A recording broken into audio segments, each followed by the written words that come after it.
Welcome to the latest update program. The topic of discussion is Indo-Bangla Railway Connectivity Inaugurated. India's Prime Minister Narendra Modi and Bangladesh Premier Sheikh Hasina jointly inaugurated the first Indo-Bangla International Railway Connectivity Project in Northeast India. This comes 10 years after the two countries signed an MOU in 2013. The project aims to bolster friendship between the two nations. Tripura shares a long border with Bangladesh and the railway project has been funded by the Indian government.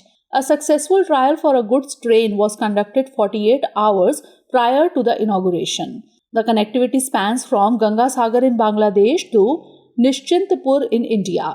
Upon completion, train services will operate between various stations, reducing travel distance from Agartala to Kolkata from 1,600 km to 500 km.